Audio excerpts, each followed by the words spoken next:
할렐루야. 우리 앞뒤 좌우로 침묵 인사를 나누시겠습니다.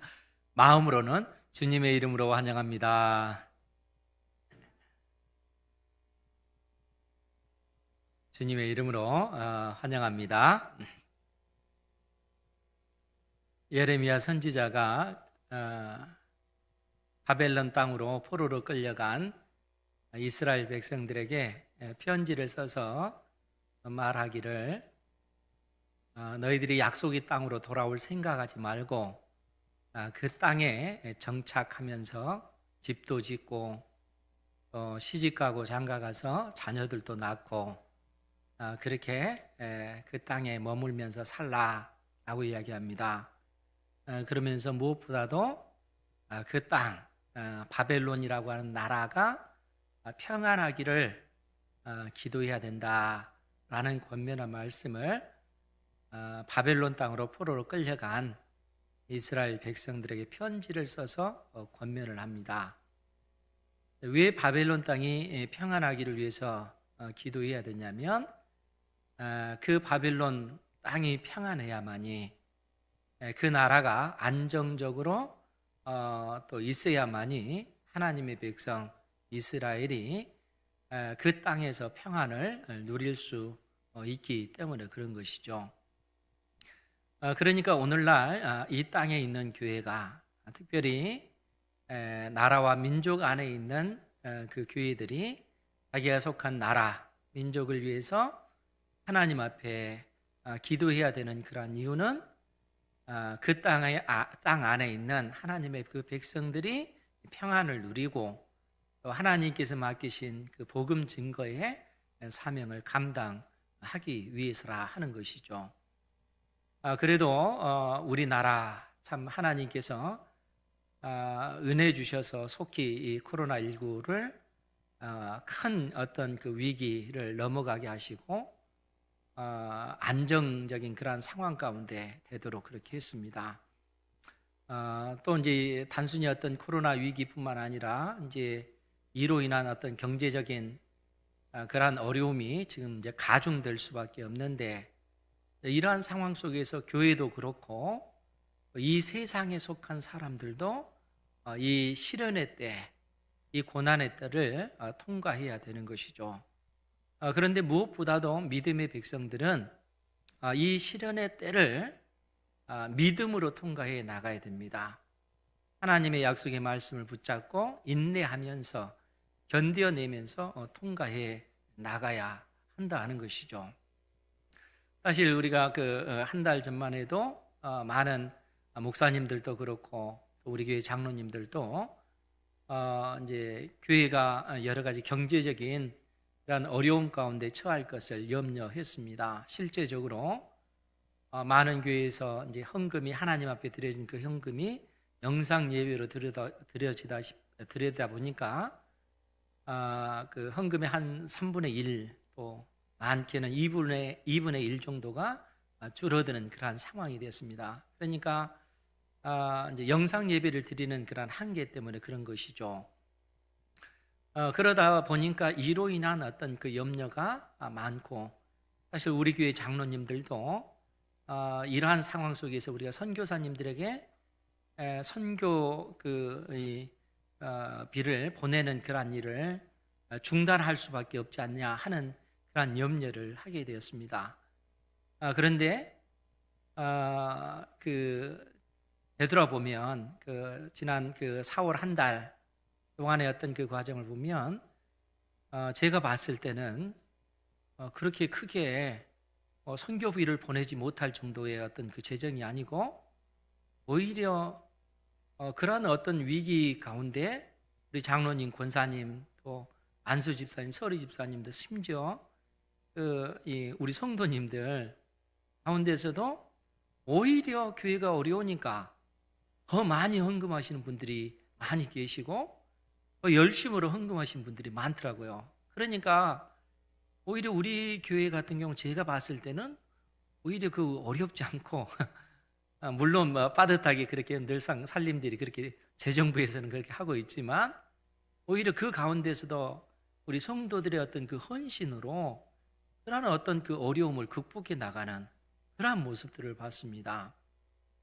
더더구나 새로 등록하신 분들이 또 열심으로 또 헌금하시고, 심지어 참 희한한 게 교회 처음 등록해서 처음 교회 나갔다고 하신 분도 열심히 그렇게 헌금을 하시더라고요. 그래서 정말 하나님께서 우리 은행교회 성도들에게 그 어려운 상황에서, 왜 어렵지 않겠습니까? 그러한 가운데서도 믿음으로 하나님 앞에 헌신하는 그러한 모습들을 보면서 정말 하나님의 그 은혜가 함께하는 교회구나, 또 하나님께서 사랑하시는 교회구나, 개인적으로 확신하게 되는 그러한 기회가 됐습니다.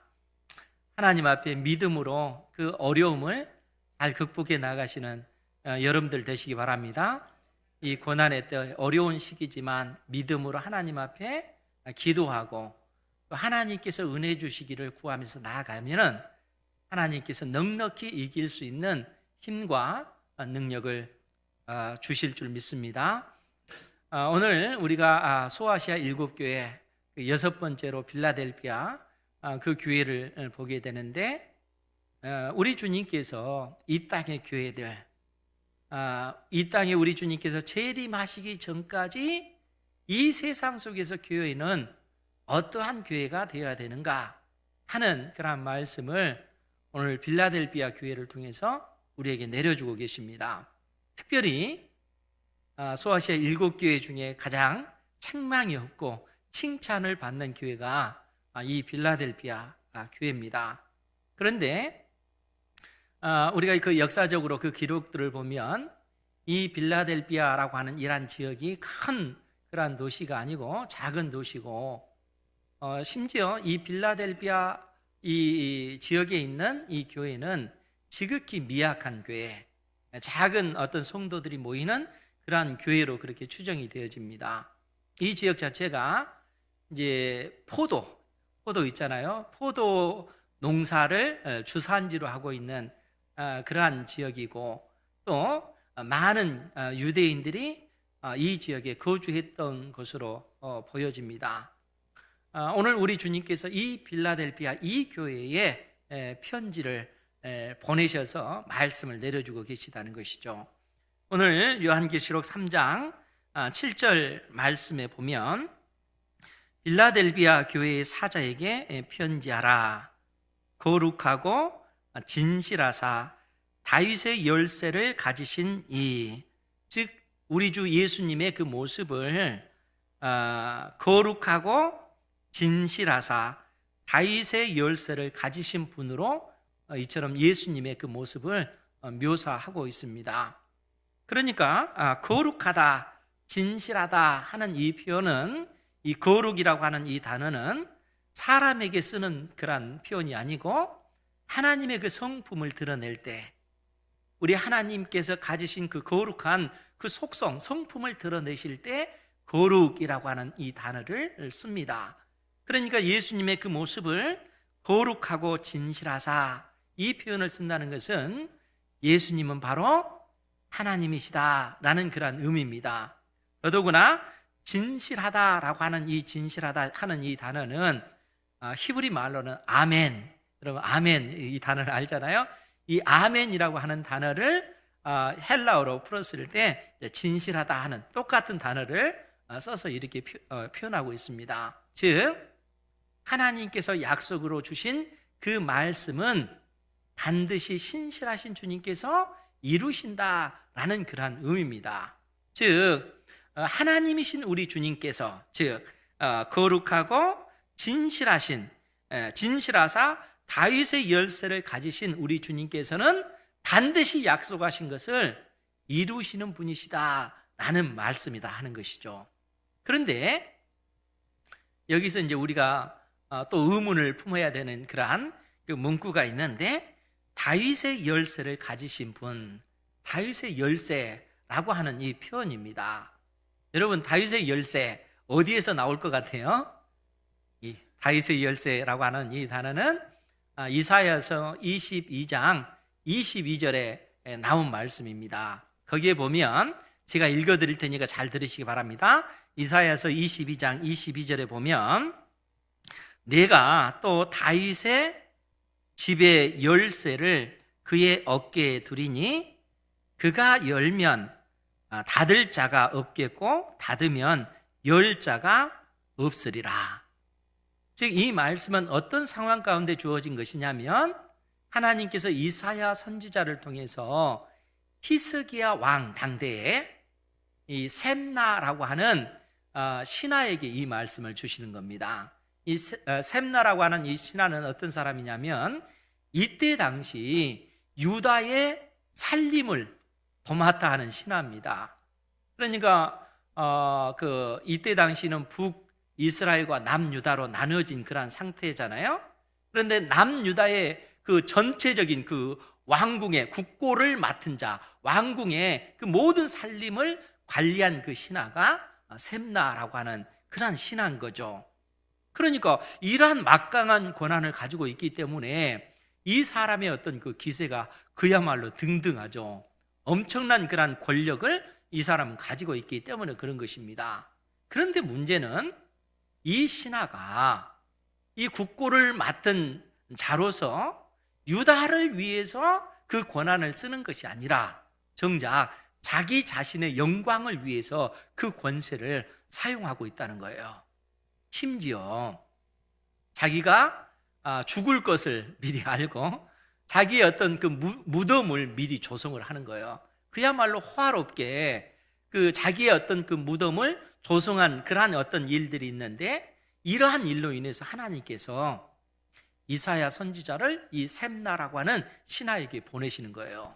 그리고 어떤 예언의 말씀을 주시냐면 내가 평안히 죽어서 이 무덤에 묻히는 것이 아니라 하나님께서 이 셈나를 이 무덤에 묻히지 않냐고 이방 땅에 포로로 끌려가서 이방 땅에서 비참하게 죽음을 당하리라 하는 예언의 말씀을 이 셈나에게 주시는 거예요.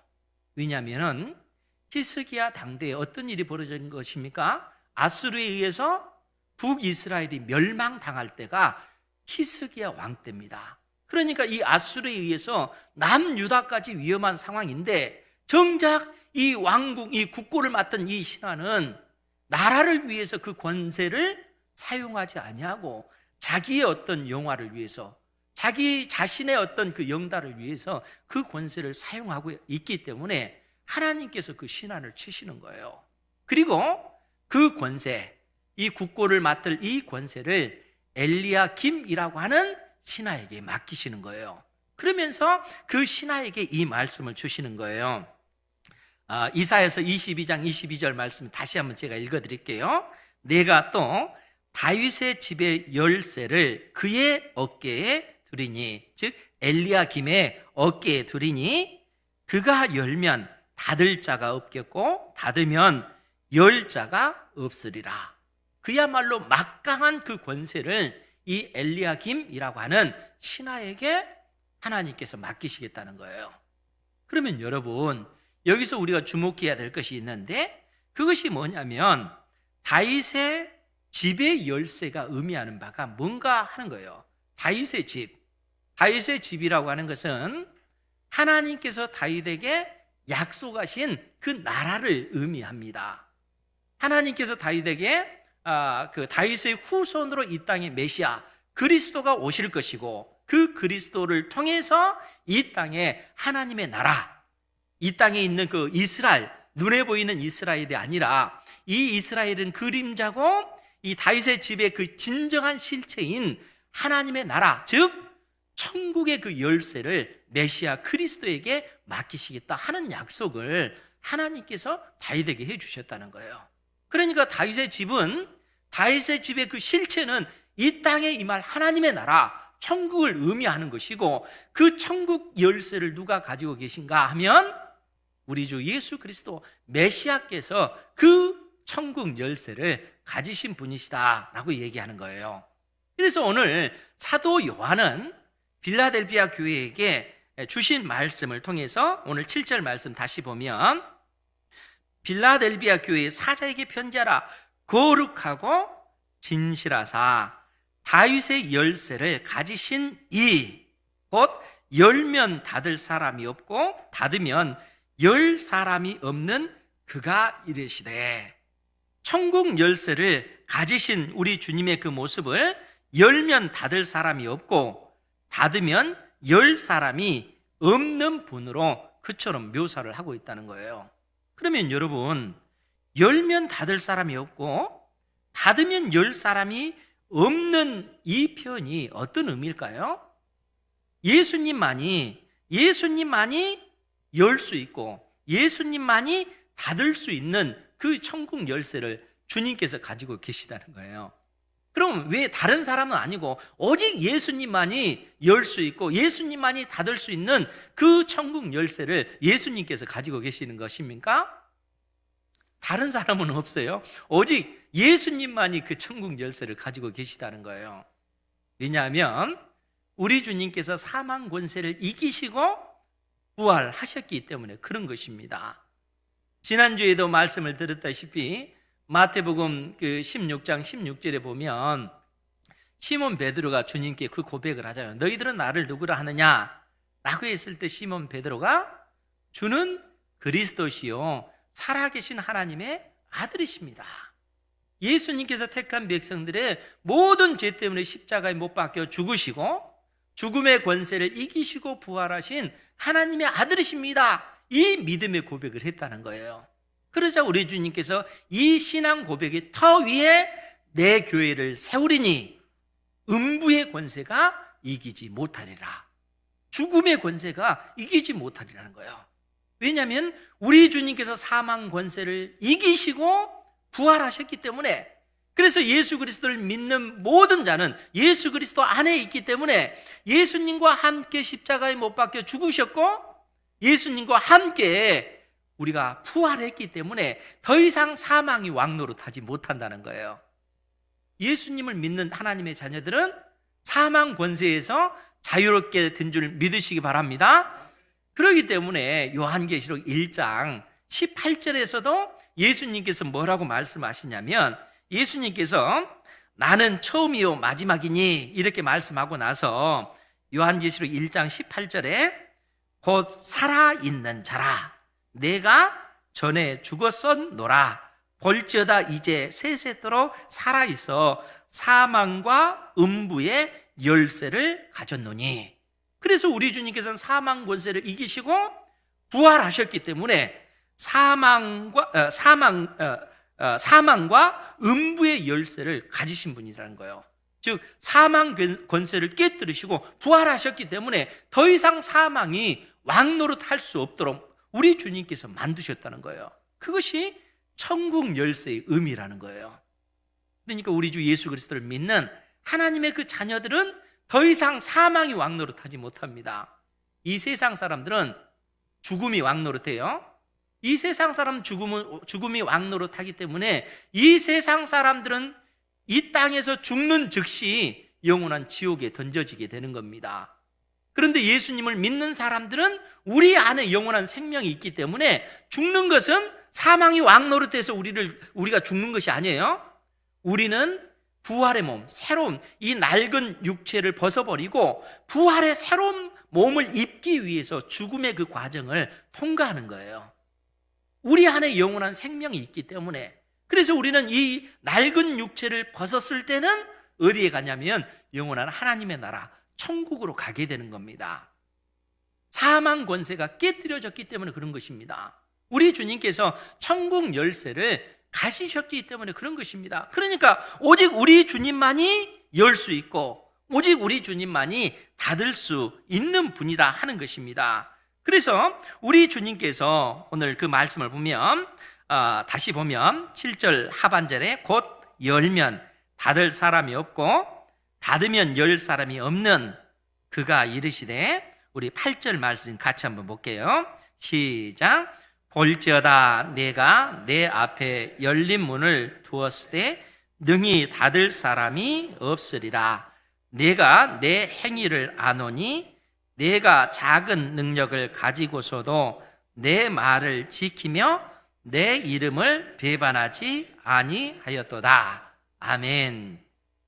지금 우리나라 성경은 볼지어다 내가 내 앞에 열린 문을 두었으되, 이제 이렇게 표현이 됐는데, 원문에는 먼저 그 중간절에 있는 내가 내 행위를 아노니 이렇게 시작을 하고 있습니다. 즉 내가 너의 모든 행위, 내가 내 앞에서 행한 모든 일들을 아노니, 그래서 내가 내 앞에 열린 문을 두었다 이렇게 표현하고 있습니다. 그러니까 우리 주님께서 열린 문을 이 빌라델피아 교회에 열어두신 그 이유는 뭐냐면, 빌라델피아 교회 성도들이 한 그 믿음의 행위를 통해서 우리 주님께서 그들에게 열린 문을 열어놨다는 거예요. 그러면 빌라델피아 교회 성도들이 한 그 행위가 뭐냐면, 그 중반절에 보면 8절 중반절에 보면 내가 작은 능력을 가지고서도 내 말을 지키며 내 이름을 배반하지 아니하였도다. 빌라델피아 교회 성도들을 우리 주님께서 칭찬하면서 내가 작은 능력을 가지고서도 내 말을 지켰고 나를 부인하지 않았다 이렇게 칭찬을 하는 거예요. 그러면 여러분, 이러한 어떤 말씀을 주시는 그 상황이 어떤 상황이기 때문에 이 말씀을 주시는 걸까요? 여러분, 빌라델피아 교회 성도들은 굉장히 가난했습니다. 그리고 그들은 소수예요. 왜 그들이 가난할 수밖에 없었는가 하면, 이때 당시 이 빌라델피아 지역은 포도가 주산지라고 했죠. 그러니까 이 포도가 주산지이다 보니까 그리스 신 중에 그 바카스 신, 술의 신 있잖아요. 술의 신을 섬기는 그러한 일들이 굉장히 거기에 사는 사람들은 많습니다. 그러니까 거기에 빌라델피아 지역에 있는 사람들은 하나의 어떤 그 길드라고 하는 협동조합을 가지고 있었는데, 그 협동조합은 그 포도 농사를 지은 사람들이 그것을 판매를 하잖아요. 그러한 일들을 하기 위해서는 그 조합에 가입이 돼 있어야 돼요. 그런데 이때 당시 조합에 가입된 사람들은 반드시 행하는 그 풍습이 뭐냐면, 우상에게 절하는, 우상을 숭배하는 일들이 마치 하나의 어떤 국가 의례처럼 그들에게 행해지는 일들이라는 거예요. 그럼 여러분, 예수 믿는 사람이 우상에게 절할 수 있겠어요? 이 우상을 섬기는 그러한 일들을 예수 믿는 사람들은 그건 거부하는 거예요.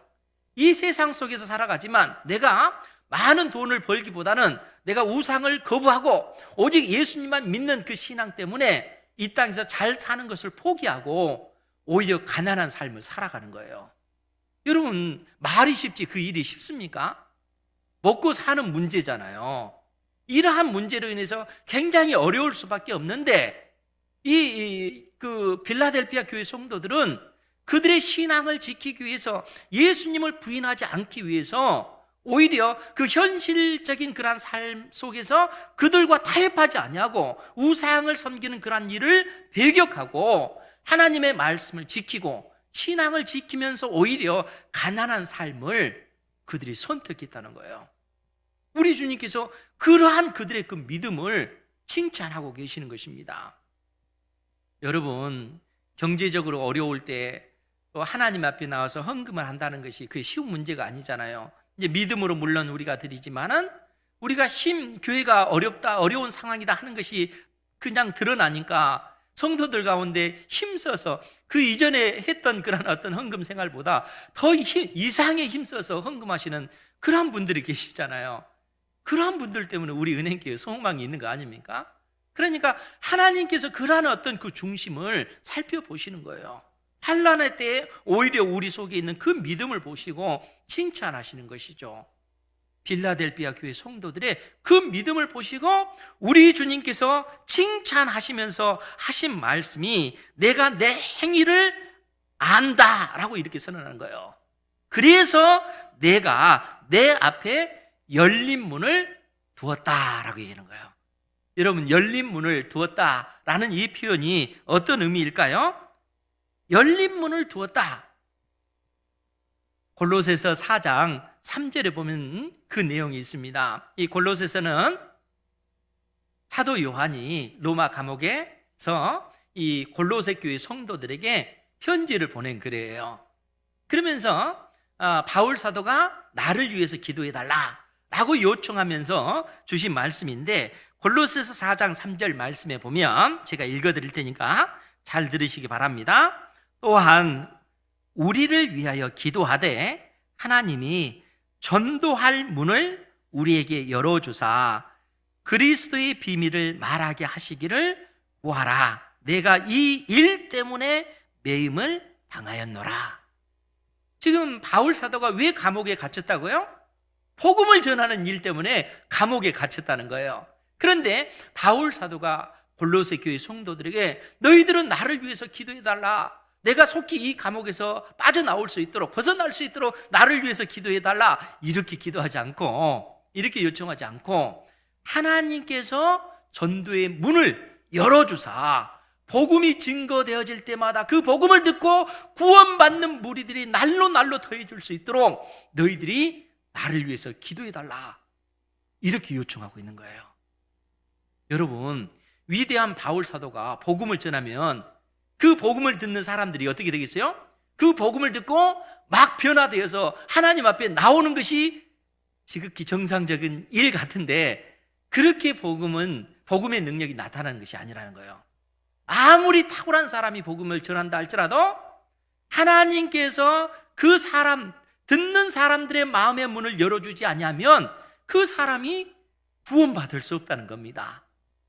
우리가 아무리 복음을 선포한다 할지라도 하나님께서 그 선포된 그 복음이 능력 있게 사람들의 마음속에 뿌리 내리도록 역사하지 아니하면 구원의 은혜가 나타나지 않는 거예요. 그러니까 하나님께서 사람들의 마음의 문을 열어주셔야만이, 천국 열쇠를 가지신 우리 주님께서 그 열쇠로 열어주셔야만이 구원받는 무리들이 늘어나는 것입니다. 바울 사도가 그 기도를 하고 있는 거예요. 그런데 놀랍게도 우리 주님께서 빌라델비아 교회에게 무슨 말씀을 해주시는 거예요? 우리 주님께서 빌라델비아 이 교회를 향하여 내가 내 앞에 열린 문을 두었다, 이렇게 얘기하는 거예요. 문을 열어놨다는 거예요. 무슨 얘기입니까?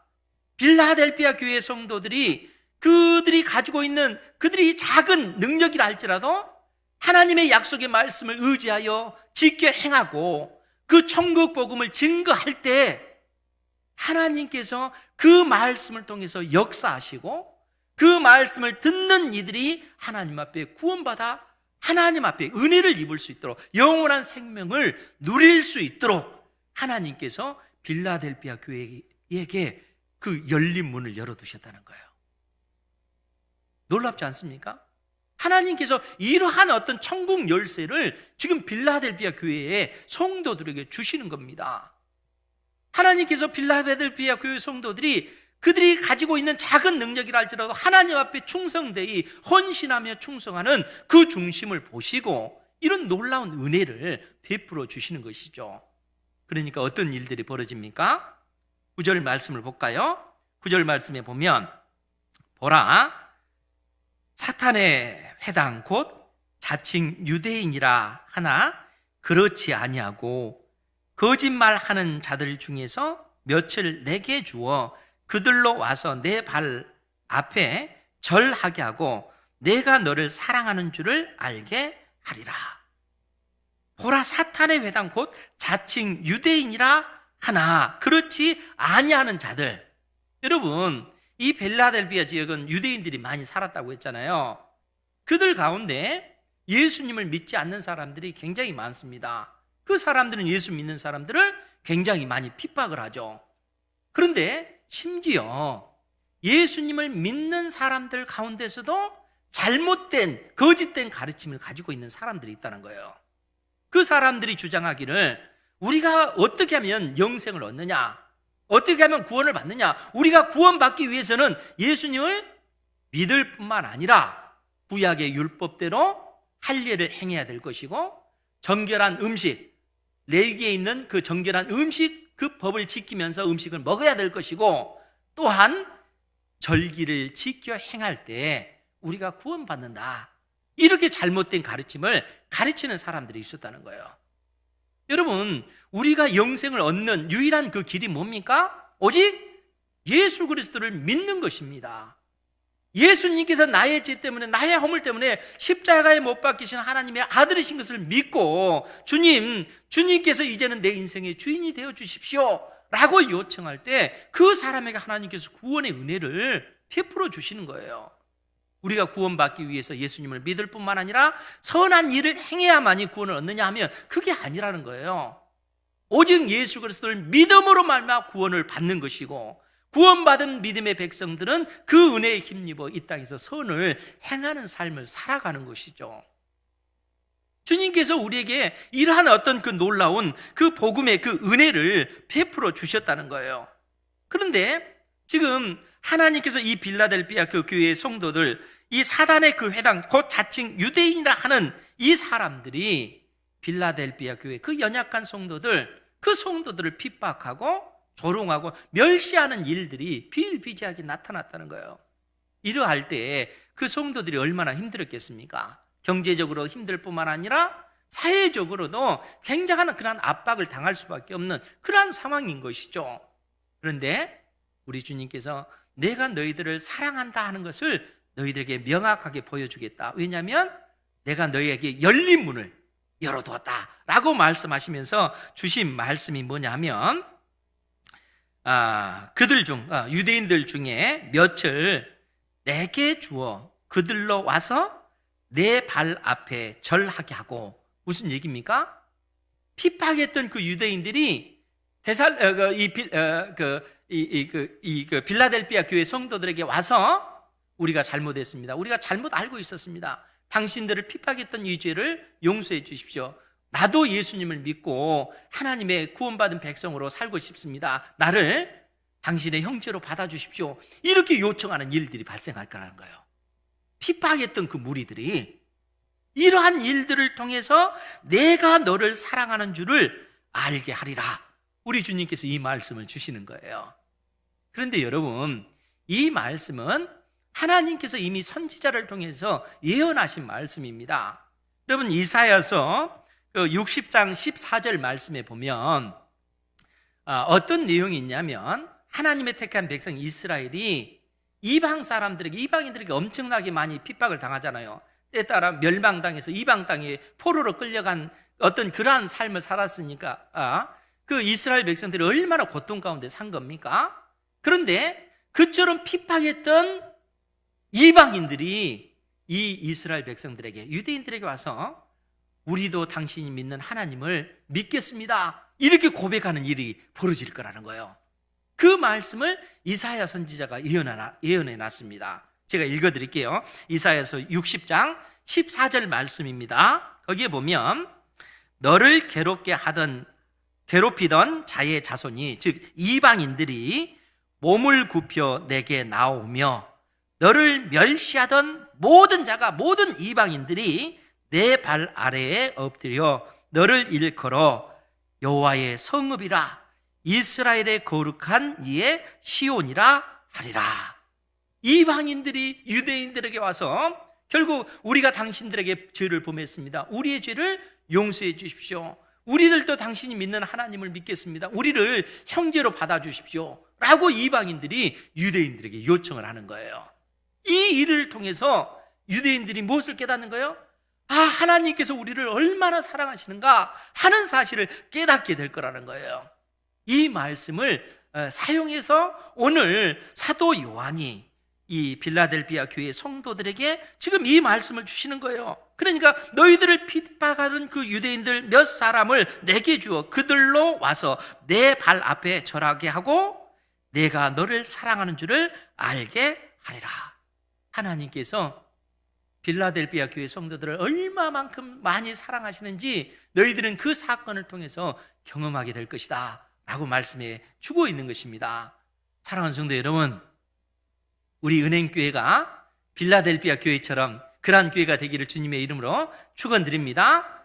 그러기 위해서는 우리가 이 세상과 타협하지 않는 믿음, 순전한 믿음, 오직 하나님의 약속의 말씀을 의지해서 우리가 붙잡은 그 복음을 견고히 붙잡고 믿음의 삶을 살아갈 때, 이 시련의 때, 시험의 때잖아요. 코로나19로 인해서 단순히 질병의 문제뿐만 아니라 경제적인 어떤 위기 속에 우리가 놓여 있잖아요. 그러한 상황 속에서도 우리의 믿음이 있음을 하나님 앞에 고백하는 것입니다. 그 믿음의 그 고백을 할 때 하나님께서 그러한 우리를 인정해 주시고 내가 너를 사랑한다 라고 말씀해 주신다는 것입니다. 그러면서 오늘 10절 말씀에 보면 내가 나의 인내의 말씀을 지켰은즉 내가 또한 너를 지켜 시험의 때를 면하게 하리니. 지금 빌라델피아 교회 성도들이 그 어려운 시기에 너희들이 인내하면서 나를 향한 믿음을 지켰기 때문에 이제는 내가 너를 지켜주겠다. 우리 주님께서 택한 자녀들에게 내가 너를 지켜주겠다. 내가 이 어려운 시기에 경제적으로, 물질적으로 또 어렵고 육체적으로 어려운 그런 시기에 너희들이 그 신앙에서 퇴보하지 않고 믿음을 지켰기 때문에 이제 내가 너희를 지켜주겠다. 하나님께서 말씀하십니다. 주님께서 우리를 향해서 내가 너를 지켜주겠다라고 말씀하시면서 시험의 때를 면하게 하리니 이는 장차 온 세상에 임하여 땅에 거하는 자들을 시험할 때라. 무슨 얘기입니까? 하나님께서 이 땅에 환난을 내리실 때는 이 환난 가운데 예수님을 믿는 사람들도 그 환난을 당할 것이고 이 땅에 속한 사람들, 예수님을 믿지 않는 이 세상 사람들도 동일하게 그 환난을 당한다는 거예요. 여러분, 코로나19가 전 세계적으로 확산되면서 예수님을 믿는 사람들은 피해갑니까? 그렇지 않습니다. 예수님을 믿는 사람들이나 믿지 않는 사람들이나 동일하게 그러한 환난 가운데 처해 있는 거예요. 그런데 그러한 상황 속에서 예수님을 믿는 사람들이 근본적으로 다른 것은 뭡니까? 우리 안에 영생이 있다는 거예요. 영원한 생명이 있고 이 영생을 가진 자로서 하나님의 약속의 말씀을 의지하여 하나님 앞에 은혜를 구할 때 하나님께서는 믿음의 그 자녀들이 그 환난을 피하는 것이 아니라 그 환난을 견뎌낼 수 있는 힘과 능력을 하나님께서 공급해 주신다는 사실입니다. 이 은혜를 경험하는 여러분들 되시기 바랍니다. 여러분, 우리가 피하지 못할 그러한 길은 없습니다. 하나님의 택한 자녀들은 하나님께서 견고히 붙잡고 계시고 또 환난의 그때에 넉넉히 피할 길을 내시는 분이시다는 거예요. 그래서 우리가 너무나 잘 아는 고린도전서 10장 13절 말씀, 우리가 읽기 잘하는 말씀이잖아요. 사람이 감당할 시험 밖에는 너희가 당한 것이 없나니 오직 하나님은 신실하사 너희가 감당하지 못할 시험 당함을 허락하지 아니하시고 시험 당할 즈음에 또한 피할 길을 내사 너희로 능히 감당하게 하시느니라. 믿음의 그 백성들은 하나님께서 강한 팔로 붙잡고 계시다는 거예요. 환난을 당하지 않는다 그 얘기가 아니에요. 그러한 환난 가운데 처해 있다 할지라도 하나님께서는 넉넉히 그 환난을 이겨낼 수 있는 힘과 능력을 택한 자녀들에게 주신다는 거예요. 만일 우리가 그것을 견딜 수 없는 그러한 상황, 그러한 환경이 되면 하나님께서는 그 상황 속에서도 피할 길을 만들어 내셔서 택한 자녀들을 보호해 주신다라고 약속해 주고 있는 것입니다. 그것이 주님께서 교회들을 향해서 약속하신 약속의 내용이라는 것입니다. 믿음으로 하나님 앞에 여러분들의 삶을 살아가는 은혜가 있기를 주님의 이름으로 축원드립니다. 그야말로 시험의 때예요. 어려운 이 환난은 시험의 때입니다. 나의 믿음 있음과 없음이 판별되는 그러한 때라는 거예요. 그러니까 주님께서는 이러한 시험의 때를 통해서 우리가 믿음 있음을 하나님 앞에 보이기를 원하고 그 시련의 때를 통하여 우리를 연단시키시고 단련시키셔서 더더욱 하나님의 사람, 믿음의 사람으로 만들어 가시는 것입니다. 이러한 은혜를 경험하는 우리 은행교회 모든 성도 되기를 주님의 이름으로 축원드립니다. 그러면서 아주 중요한 말씀을 11절에서 주시는데 우리 11절 말씀 같이 한번 보겠습니다. 시작. 내가 속히 오리니 내가 가진 것을 굳게 잡아 아무도 내 면류관을 빼앗지 못하게 하라. 아멘. 내가 속히 오리니 내가 가진 것을 굳게 잡으라. 오늘 말씀의 제목입니다. 내가 가진 것을 굳게 잡으라. 여러분들은 무엇을 굳게 잡고 있습니까? 오늘 우리 주님께서 내가 가진 것을 굳게 잡으라 라고 얘기해요. 그러면서 여러분들이 그것을 굳게 잡고 있을 때 내 면류관을 빼앗지 못하게 하라, 이렇게 말씀하고 있는 겁니다. 그러면 우리가 굳게 잡고 있는 거, 그것이 뭡니까? 다른 게 아니에요. 복음이라는 거, 복음. 예수님께서 나의 죄 때문에 십자가에 못 박혀 죽으신 하나님의 아들이시라는 사실을 내가 믿고 그 사실을 부인하지 아니하고 하나님의 약속의 말씀을 지켜 행해 나가는 삶, 이 세상 속에서 이 세상과 타협하지 않는 그 믿음, 이 빌라델피아 교회 성도들이 가졌던 그 믿음이라는 거예요. 예수 그리스도를 향한 그 믿음을 그들이 견고히 붙잡고 있었기 때문에, 그들이 그 복음을 견고히 붙잡고 있었기 때문에 우리 주님께서는 그것을 인정해 주시는 거예요. 그리고 너희들은 그 복음을 견고히 붙잡고 있어야 된다는 거예요. 거짓된 가르침에 미혹받지 말라는 거예요. 여러분, 거짓된 가르침이 얼마나 난무합니까? 너희들이 영생을 얻기 위해서는 예수님을 믿어서만 안 돼. 너희들이 영생을 얻기 위해서는 모세 율법대로 할 일을 행해야 되고 음식법을 지켜야 되고 절기를 지켜야만이 너희들이 구원받을 수 있어. 이런 거짓된 가르침이 난무하는 그러한 때에 그들은 오직 예수 그리스도를 믿는 그 믿음만 견고히 붙잡고 있었다는 거예요. 사랑하는 성도 여러분, 이 복음을 견고히 붙잡고 계시기 바랍니다. 그래서 교회는 이러한 복음이 증거되어져야 되고 하나님의 말씀이 온전히 바르게 선포되어져야 됩니다. 왜냐하면 그것을 통해서 교회는 생명력이 있어지게 되고 그 바른 말씀의 선포를 통해서 우리가 영생을 얻을 뿐만 아니라 그 안에서 왕성한 생명력을 발할 수가 있기 때문에 그렇다는 거예요.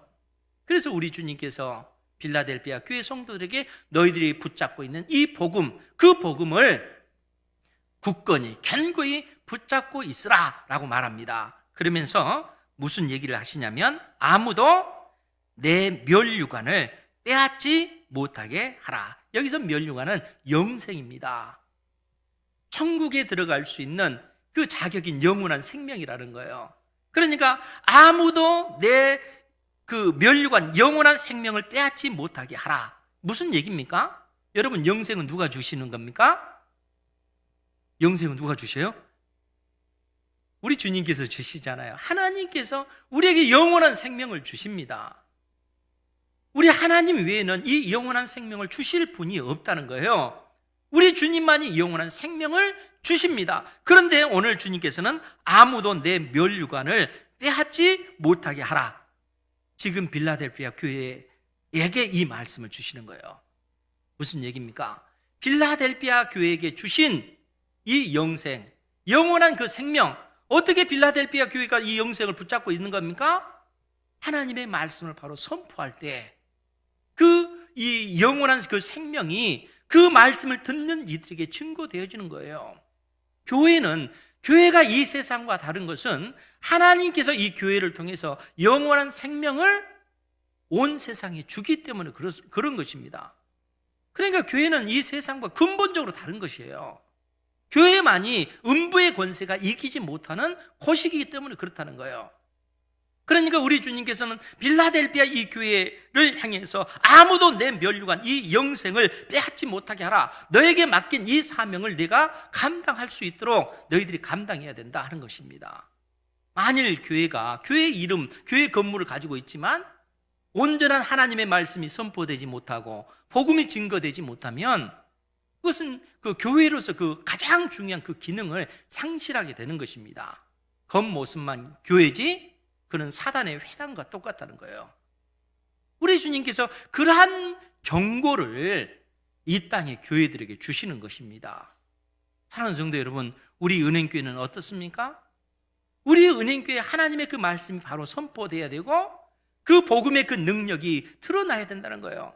하나님의 말씀이 선포되어지고 그 말씀을 붙잡고 우리가 살고 있는, 우리가 할 수 있는 작은 그 능력이라 할지라도 최선을 다해서 하나님 앞에 약속의 말씀을 의지하여 순종해 나아가면 우리 주님께서 열린 문을 여기다 두시겠다는 거예요. 문을 열어놨다.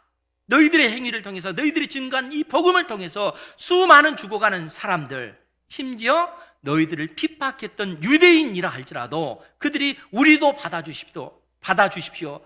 우리도 당신이 믿는 예수님을 믿겠습니다. 그렇게 그들이 고백하고 하나님 앞에 나오는 일들이 나타난다는 거예요. 하나님께서 교회를 사랑하시는 것이 그처럼 드러난다는 거예요. 우리 은행교회가 그러한 교회가 되기를 주님의 이름으로 축원드립니다. 이러한 교회가 되기 위해서 우리가 기도해야 되고, 이러한 교회가 되기 위해서 힘써야 되고, 이러한 교회가 되기 위해서 하나님 앞에 은혜를 구해야 된다는 거예요. 이런 놀라운 약속을 빌라델비아 교회에게 주고 있는 것입니다. 그러면서 12절 말씀, 이기는 자는 내 하나님 성전의 기둥이 되게 하리니, 이기는 자는 하나님 성전의 기둥 되게 하겠다는 거예요. 하나님 성전의 기둥이라는 거예요. 여러분, 이 성전의 기둥이 마음대로 움직일 수 있어요? 성전에 있어서 가장 중요한 그 부분이 기둥이잖아요. 그런데 이기는 자는 진리의 그 말씀을 의지해서 복음을 가지고 믿음의 삶을 살아가는 그는 성전의 기둥 되게 하겠다는 거예요. 그런데 그 기둥 위에 오늘 말씀을 보면 성전의 기둥이 되게 하리니 그가 결코 다시 나가지 아니하리라. 내가 하나님의 이름과 하나님의 손 곧 하늘에서 내 하나님께로부터 내려오는 새 예루살렘의 이름과 나의 새 이름을 그 기둥 위에 기록하리라. 그 표현입니다. 그러니까 이기는 자는 하나님 성전의 기둥이 되게 할 것인데, 그 기둥 위에 하나님의 이름과 새 예루살렘의 이름과 나의 새 이름을 기록하리라. 무슨 얘기입니까? 영원한 하나님의 나라, 그 천국을 상속받는 자가 될 것이다. 그 얘기입니다. 그러니까 영원한 생명을 가진 자는 결국에는 이 땅에 우리 주 예수 그리스도께서 재림하실 때 영원한 하나님의 나라, 그 천국을 상속받는 그 영광이 있을 것임을 말씀해 주고 있는 것이죠. 이 땅의 교회들에게 오늘 우리 주님께서 주시는 말씀입니다. 그러면서 귀 있는 자는 성령이 교회들에게 하시는 말씀을 들을지어다. 이 땅의 교회가 어떠한 모습으로 하나님 앞에 서야 될 것인지, 우리 은행교회가 이 땅에서 어떠한 모습으로 하나님 앞에 서 있어야 될 것인지, 하나님께서는 빌라델비아 교회를 통해서 오늘 우리에게 말씀을 주고 있는 것입니다. 사랑하는 성도 여러분, 복음의 그 능력을 갖는, 소유하는 여러분들 되시기 바랍니다. 그 복음의 그 능력을 의지해서 하나님의 약속의 말씀을 또 지켜 행해 나갈 때, 비록 어렵고 힘든 그러한 여정이라 할지라도 우리의 믿음이 있음을 고백하게 되면 그러한 우리를 하나님께서는 기뻐 받으시고, 이제는 내가 너를 지켜주마, 주님께서 말씀해 주십니다. 그리고 그 약속을 주신 우리 주님은 거룩하시고 진실하신 분이시라는 거예요. 신실하신 분, 반드시 약속하신 말씀을 성취하신 분, 약속하신 것을 반드시 이루시는 분이시다라고 말씀하고 계십니다. 그 다윗의 열쇠를 가지신 우리 주님의 그 음성에 귀 기울이시고, 여러분 마음판에 이 말씀을 새기시고, 또 한 주간 믿음의 삶을 살아가는 여러분들 되시기를 주님의 이름으로 축원드립니다. 아멘. 기도.